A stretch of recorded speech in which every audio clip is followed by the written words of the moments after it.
Check 1, 2.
Good morning. We'll start in about 5 minutes. I know it's 9:30, but looks like some good fellowship going on, so 5 minutes and we'll get going. That gives my wife time to find a seat.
All right, I guess it's time to get going.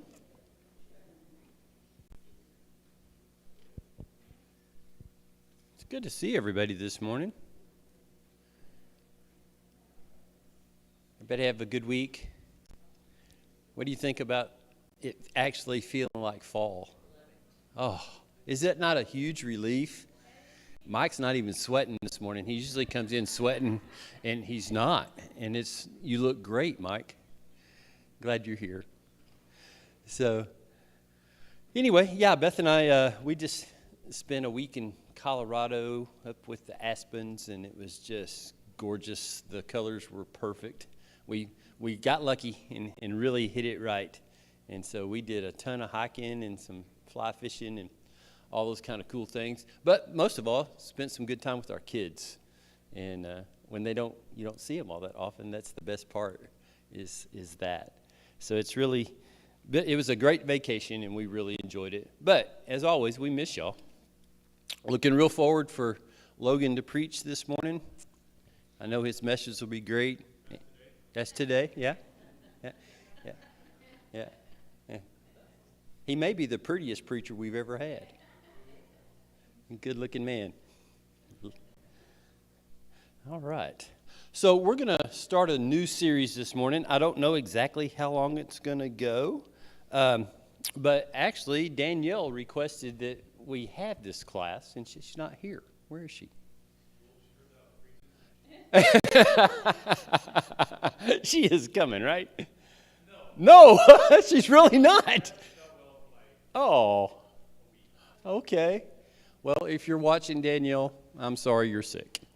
So, but the title, if you looked in your bulletin, and Kay got it right, because I looked, she was scared she got the title wrong. Children's Bible Stories, the adult version. And so what we're going to be doing is looking into Bible stories that we learned from cradle roll all the way up. And the things that we learned then and the things that maybe we can learn now. So before we get started, my question is, what was the favorite nursery rhyme?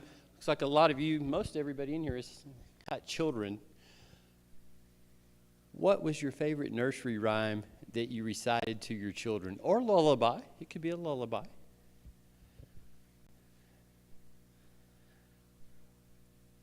I know that you did this. What's that? Itsy Bitsy Spider, okay. What else? What's that? Three Little Kittens, okay. Good, good. What else? Oh, hurt his head. Yeah, okay. Okay, 10 Little Monkeys. Yeah, yeah. What else?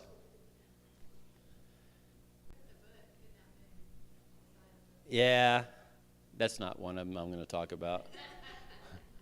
Good Night Moon. Yeah. Yes, sir. Hansel and Gretel. Okay. Yeah. Yeah, that's quite the story right there.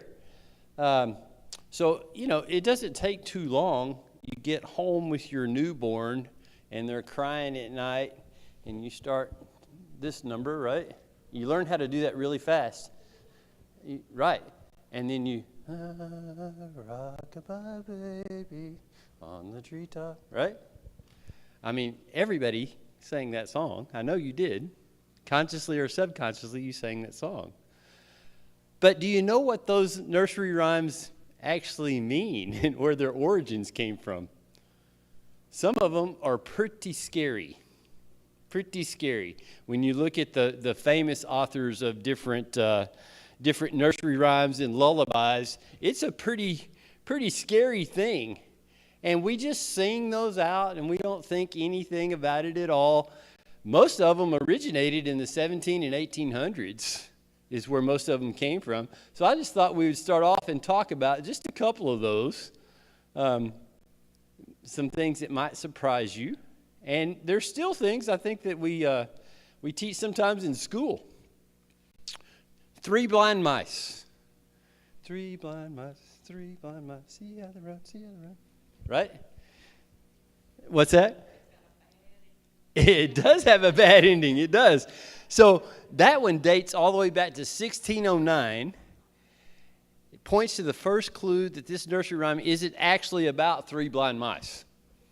It just doesn't. So it goes all the way back to Queen Mary I, and the blind mice were Protestant loyalists who were accused of plotting against her. And they killed them. Yeah.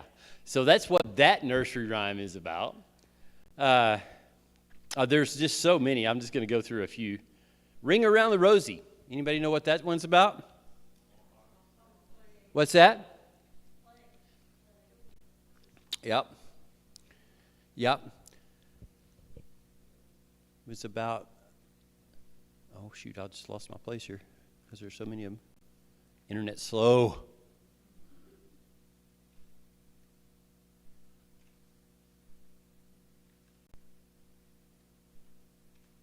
Yes. This says it's not about roses at all. It's really morbid, and it was about typhoid. Typhoid, right? Right. There's another thing this one I had never read this before. I'd read the typhoid thing. Since the mid 20th century, people have said the songs about the plague that took hold in England in 1665, but that might not be the original meaning behind the song, which dates back to 1881. Theories of its meaning include a game for children and a pagan rite. So there's a lot of pagan things going on in these nursery rhymes that we just sing right to our kids like they're nothing. I guess if they don't know the meaning, it's probably okay. Jack and Jill went up the hill to fetch a pail of water. Jack fell down, broke his crown. Jill came tumbling after. We always assumed that they were brother and sister, right? That's what I always assumed. Well, they're not.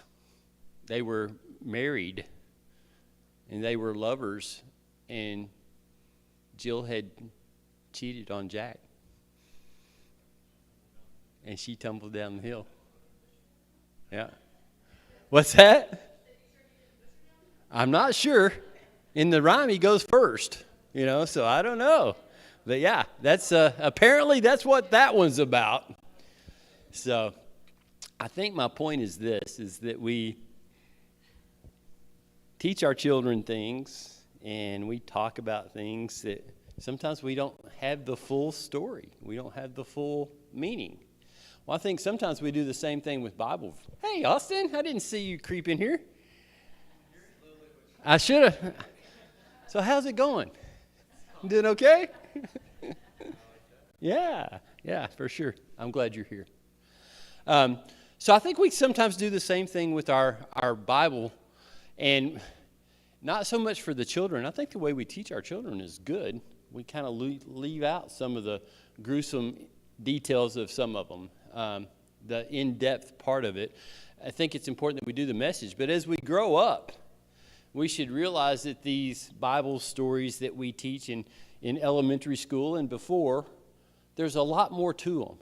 And that God had a lot more intention for us to know these stories, or they wouldn't be there. So we absolutely have to set the baseline for our children to learn. It's important that we teach them these things. But I think as adults, we need to dig further and figure out, why did God choose for those stories to be there for us to know and to fully understand? And sometimes I think all we ever get to is what we learned in elementary school. We don't dig any further. Y'all agree with that? And I think we'll find that out. So today I thought it would be kind of fun if we started with David and Goliath. So 1 Samuel chapter 17 is where our message is going to come from today. So I'm going to read most of this, and we're going to focus on a few different things. Deeper than just... So when you think of David and Goliath, what image comes into your head? I was going to do a PowerPoint, and I just didn't get it done this week because I'm retired and I'm so busy I don't have time to do PowerPoints and that kind of stuff. Right, Jim? Yeah, I'm too busy to do those kind of... No, I just didn't quite get that done. But what image comes in your head? A giant? And what else? A sling? What else? A small boy. Yeah. So we see this gigantic guy, right? And he's standing out there, and we see this little boy, right? That's the image that we have, and that was planted in our brains from, we always, when you come into Bible class and you're in elementary school and whatever the story is, most of the time, and we still do it today, there's a piece of paper there for you to start coloring on, right? And so you're starting to color this little boy, and you're starting to color this giant. And by putting those things together, that's how we learn. By putting those things together, that's the image that we have in our head forever. But is that the proper image according to the Bible?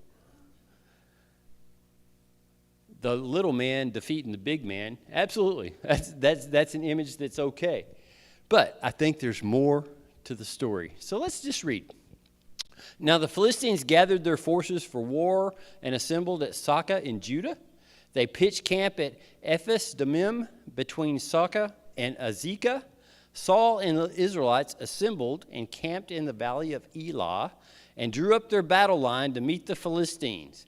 The Philistines occupied one hill and the Israelites another, with the valley between them. So one of the things I don't think that we teach our kids is that the Israelites and the Philistines, they were getting ready for battle. The positions that they had were positions of strategic positions. There was a valley in between. They both had high ground. They could see each other, and they were preparing for war. I don't think we teach our kids that too much, right? And so the Philistines, were they common enemies of the Israelites? They were, weren't they? And there's so many reasons, and we'll talk about some of those reasons as we go on with other stories as well. But the Philistines were absolutely enemies of the Israelites. Now there was a champion named Goliath who was from Gath, came out of the Philistine camp. He was over 9 feet tall. He had a bronze helmet on his head and wore a coat of scale armor of bronze weighing 5,000 shekels on his legs. He wore bronze greaves, and a bronze javelin was slung on his back. His spear shaft was like a weaver's rod, and its iron point weighed 600 shekels. His shield bearer went ahead of him. Now, we're going to talk quite a bit in a little while about Goliath. Interesting guy. Have you ever looked at Goliath and who he really was? I am? What do I not need to talk about? Okay. So anyway, we'll get into Goliath a little bit later on. But just know he's a very imposing figure. Goliath stood and he shouted to the ranks of Israel, "Why do you come out and line up for battle? Am I not a Philistine, and are you not the servants of Saul? Choose a man and have him come down to me. If he's able to fight and kill me, we will become your subjects. But if I overcome him and kill him, you will become our subjects and serve us." Then the Philistine said, "This day I defy the ranks of Israel. Give me a man and let us fight each other." On hearing the Philistines' words, Saul and all the Israelites were dismayed and terrified. It's one dude standing out there. And don't you know, this went on for 40 days. Don't you know that every single day they didn't send somebody out to fight? He just got more cocky and more cocky. It's like, these people are, they're chickens. They're not going to do anything. I've got them. And he just gets more and more defiant every single day. I can just see it. I don't know. It just, when you think about two prize fighters, have you ever watched, even in the MMA, you watch and they have the weigh-in day, and they're nose to nose and all puffed up, and they don't have on their shirts, and they're in their little underwear, and they're, because they want the weight to be low. That's why they do that. Yeah, right. But what do? They banter back and forth, don't they? About who's the greatest, and I'm gonna do this to you. I'm gonna do this. I mean, that's kind of what this reminds me of, except it's one-sided. Nobody's opposing Goliath at all. Now, David was the son of an Ephraimite named Jesse, who was from Bethlehem in Judah. Jesse had 8 sons, and in Saul's time, he was old and well advanced in years. Jesse's 3 oldest sons had followed Saul to the war. The firstborn was Eliab, the second Abinadab, and the third Shammah. David was the youngest. The 3 oldest followed Saul, but David went back and forth from Saul to tend his father's sheep at Bethlehem. For 40 days, the Philistine came forward every morning and evening and did his talking. Now Jesse said to his son David, "Take the ephah of roasted grain and these 10 loaves of bread for your brothers and hurry to their camp. Take along these 10 cheeses to the commander of their unit. See how your brothers are and bring back some assurance from them. They are with Saul and all the men of Israel in the valley of Elah fighting against the Philistines." Wasn't a lot of fighting going on, though, was there? It was a bunch of people yelling at each other. or not. But David had the choice or the job, because he was the youngest, of taking resupply, and Jesse was obviously worried about his sons, and so he wanted a report. You think David wanted to do this? Probably not. Probably not. He was the little brother, right? He was the shepherd. He was the one that right.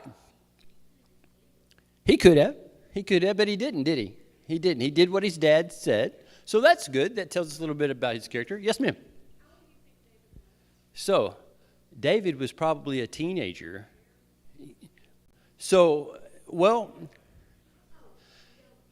okay, then I won't tell you too much. But we think of him in the pictures from elementary school as being a little boy. He was a teenager. And I'll let Logan explain it in his sermon. But he was a teenager. Yeah. So that's one of the things I think that we don't teach our kids sometimes is what his age really was. And we're going to talk here in a minute. He tells us about his experience.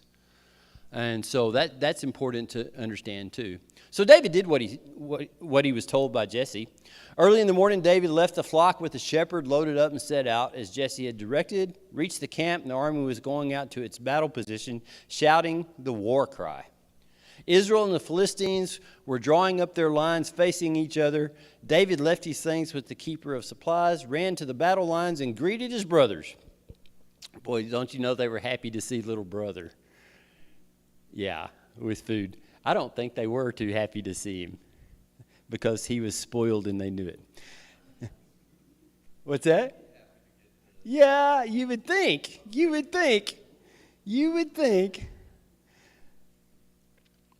As he was talking with them, Goliath, the Philistine champion from Gath, stepped out from the lines and shouted his usual defiance, and David heard it. When the Israelites saw the man, they all ran from him in great fear.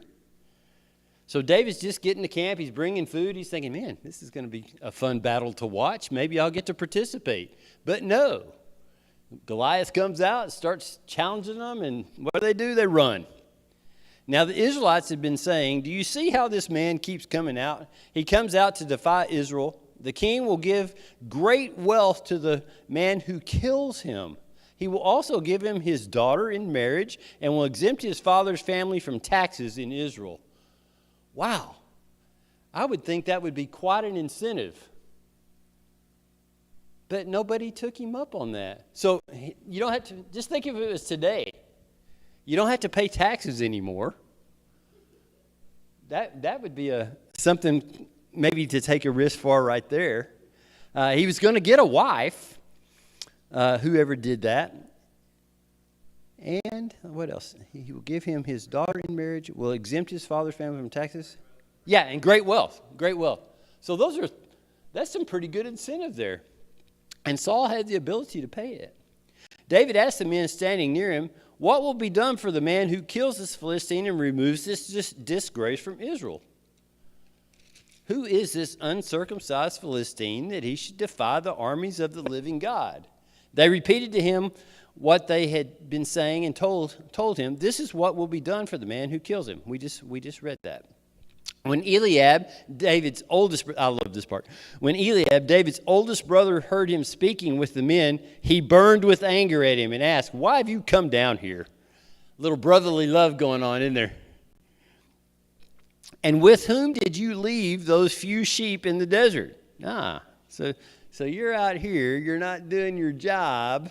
You don't want to be with those stinky old sheep anymore. You think you're a grown-up kid, and here you are. So little brotherly love going on. He didn't appreciate that at all. I know how conceited you are and how wicked your heart is. You came down only to watch the battle. So I have two sons. And I remember what it was like when they were in high school. It's a lot like this. They were just 11 months apart. And everything, even today, in a lot of ways, everything is a competition. Everything is a competition. Now, I'm the oldest of all of my siblings, and my half-brothers are much, much younger than me, so all I had to fight was my sisters. It wasn't quite the same, because they always won. That's just how it was. But with my boys, that banter went on a lot. Everything was a competition. And you can see that here. But in some ways, I think we don't tell our children, is that sibling competition sometimes really does help develop your character, doesn't it? It really does. It kind of gives you, sometimes it gives you some confidence. It gives you some experience later on in life dealing with people. So I think that's part of why this is here, so that we can understand that family relationship that David had with his brothers. Now, what have I done, said David. Can I even speak? I can hear that. Can you hear that? What'd I do? What'd I do? Yeah. Their back's turning a little shove, and they, hey, what'd I do? I didn't do that. Yeah. Is that how it goes in your house sometimes too? Yeah. I saw it Wednesday night. Yeah. Samuel just gave Gracie a little poof, and she's like, he goes, you started it. He turned right around and left. I love it. David said to Saul, let no one lose heart on account of this Philistine. Your servant will go and fight him. Saul replied, you're not able to go out against this Philistine and fight him. You're only a boy. He's been a fighting man from his youth. So Saul, he hears David, but he doesn't really take a lot of stock at this point in him going out and fighting him. He's even trying to protect him a little bit. Your servant has been keeping his father's sheep. When a lion or a bear came and carried off a sheep from the flock, I went after it, struck it, and rescued the sheep from its mouth. When it turned on me, I seized it by its hair, struck it, and killed it. Your servant has killed both the lion and the bear. This uncircumcised Philistine will be like one of them because he has defiled the armies of the living God. Wow. Those are some big words from a teenager. But he was confident that he could back it up because of the experience that the Lord had given him. And I don't think we talk about this too much with our children. David, being a shepherd, he was out on the mountainside with these sheep all by himself for a very, very long time. And had been doing it for a lot of his life. So if we think about David's experience, and maybe one of the reasons that God chose David was that David had the opportunity to be by himself, be in prayer, see God's nature. God had already worked in David's life. For a teenager to be able to kill a lion, now I've never wrestled a lion, but I can't imagine, how that would be. I have been close to a bear, and I don't want any part of a bear. Bears are tough, and they pretty much do what they want to do. They're not an easy animal to kill either, and especially with your bare hands or a slingshot. But he wrestled the bear, it says, with his hands, right? So he had quite the experience in killing. I think that's important for us to realize that God gave him that strength. So he had to be a pretty strong young man as well. So God is already preparing David. He's already given him tools. He's already given him experiences that a lot of young people don't get. He's already got that. So David obviously was very confident because he had killed those. And he just knew that because he had, and God was on his side, that he could defeat this guy.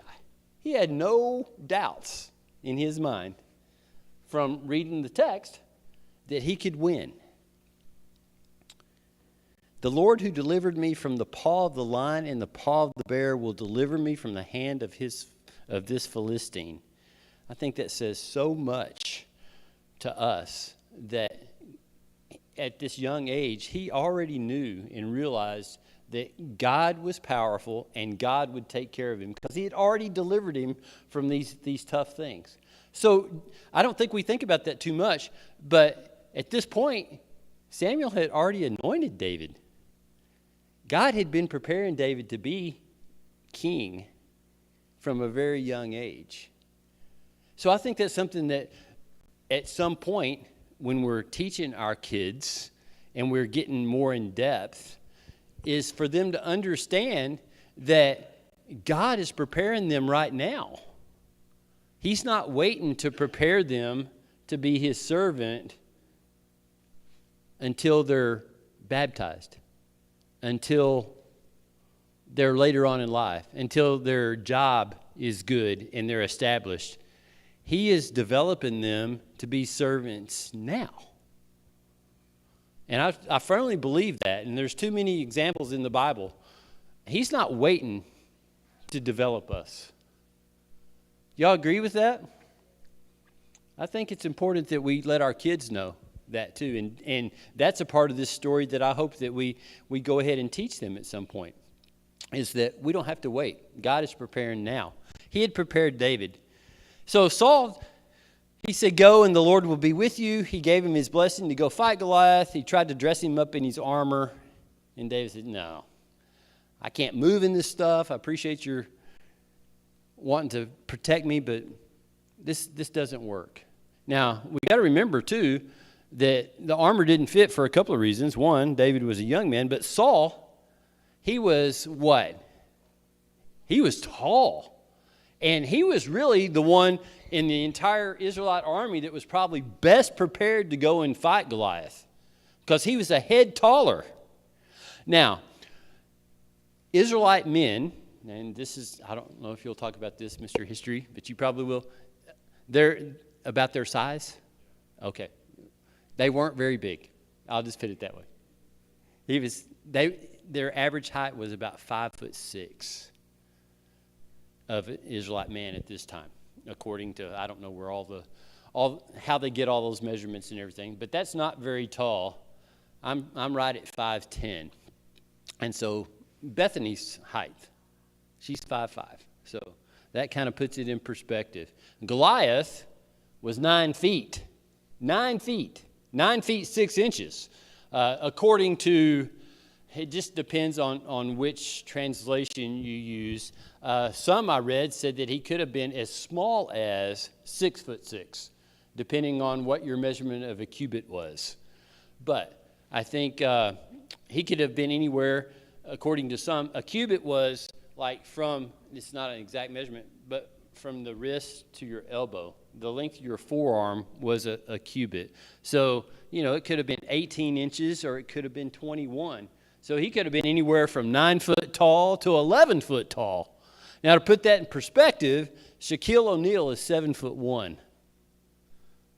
Andre the Giant was 7'3", and Guinness Book tallest man ever recorded was 8'3". Yeah.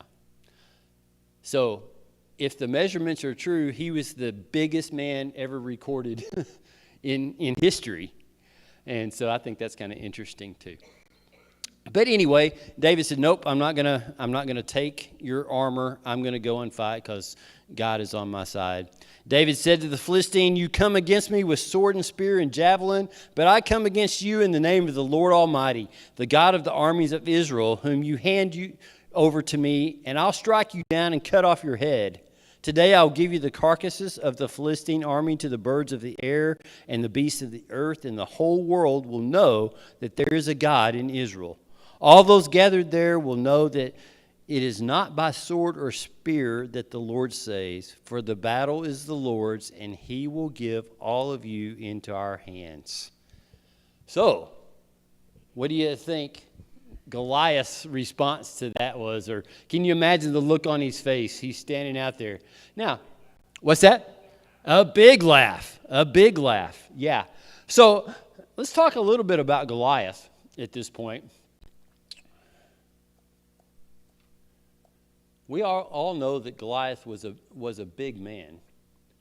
There's no, whether he's 6'6" or whether he's 9'6", that's big. But when we talk about his armor itself, 9'6", even though he's this huge, his helmet, we can read the numbers, but in today's equation, his helmet weighed 30 pounds. 30 pounds. Can you imagine having a 30-pound something on your head, and his neck had to be huge to hold that up, right? I don't know how many of you ever put on a football helmet, but football helmets are pretty heavy. You kind of have to get conditioned to wear that thing. So 30 pounds on his head. And then he had his chest armor was 125 pounds. Am I taking everything you're going to talk about this morning? I can see the look on your face. So everything was huge. The weight of it was gigantic. I'll just put it that way. Now there was something about giants. There's a condition called giantism, and it all has to do with your hormones basically. And so that was a real deal. But there were some things that come along with that. A lot of times giants, and I think it's even true today if you're considered a giant, is visual problems, right? Yeah.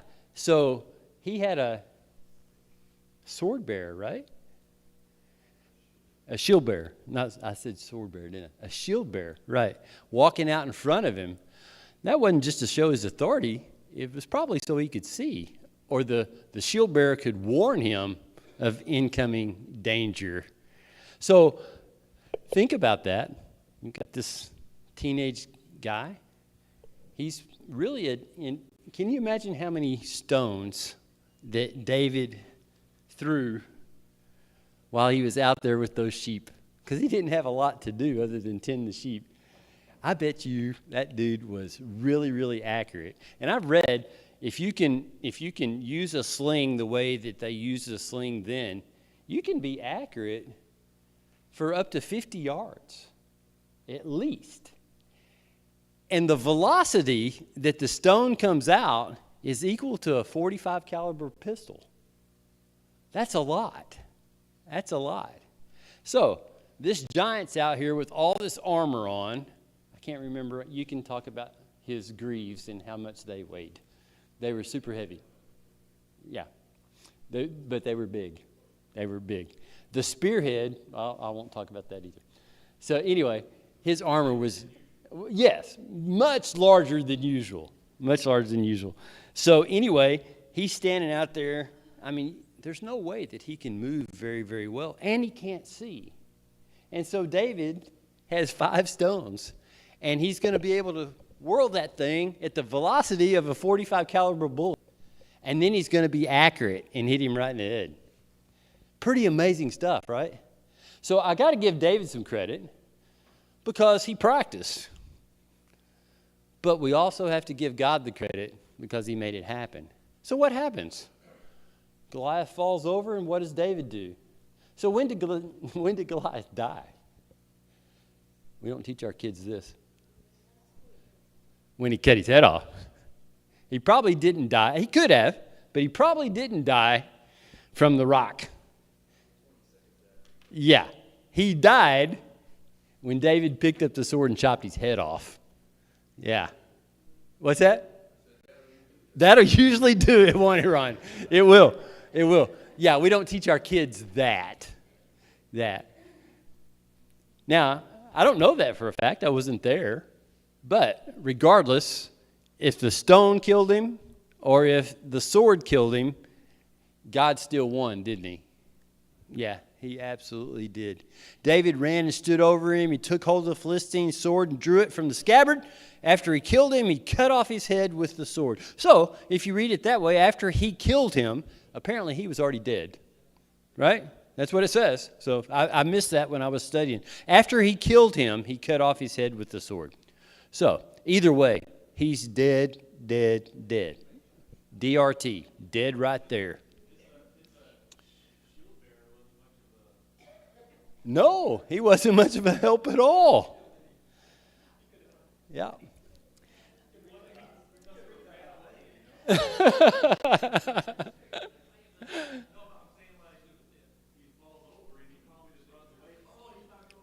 Right.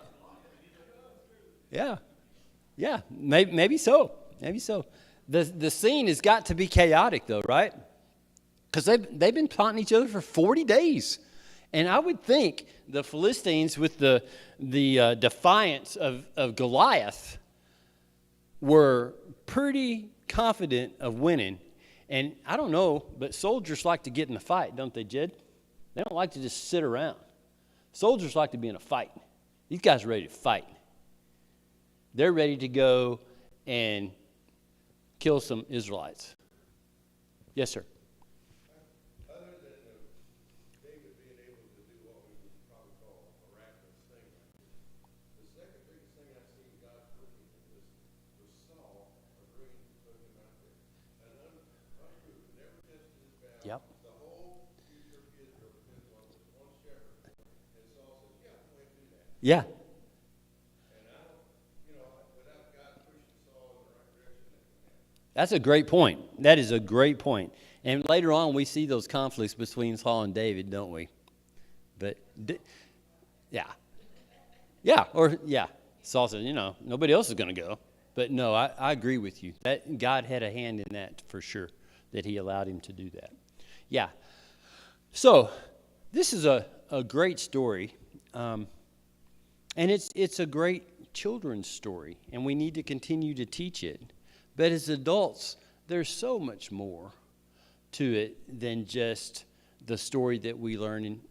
And I think we need to look at that and see what we can learn from God and see what God has to tell us about ourselves through these stories. So God, one, he prepares us, and he was preparing David. I said he had already been anointed at this time, but they were still treating him like a little kid. They were still, the brotherly love was still going on, all those things, but it didn't change what happened to God's plan, because God's plan was for David to be the king, and a king that changed the rest of the Israelites' history, did it not?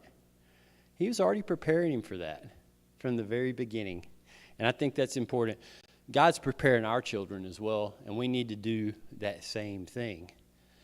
And, I think this also incident gave the Israelites a lot of confidence, too, because what happened after David killed Goliath? What did the Israelite army do? They chased him. They chased him all the way back to the gates of their own city, right? So it gave them some confidence, too. So I think a lot of times one of the points that we miss with David and Goliath and David's success is that when one has success, we all have success. I think when we convert someone or give the gospel and someone is baptized and they come to God, I want to give that person who did the studying some credit for doing the studying. But don't we all rejoice? And we know that God rejoices in heaven when that happens. The angels rejoice. So we all win. We all win. So when we win for God, and he's prepared us, we all win. I think that's a great thing, too. There's so many lessons that we can learn. I think that's all I have for this morning. Some of the things that I'm going to be bringing from Bible Stories for Adults, it's just a little short thing. There's a lot of different stories in there. I didn't even get into his perspective of things today. But the point is that there's more to learn, that we never stop learning. So I don't care how old we get, we don't stop learning. We keep reading these stories, and we keep trying to digest and figure out, what is God trying to tell me? And you can ask, God, what are you trying to tell me? And it's okay. Thanks. See you next week.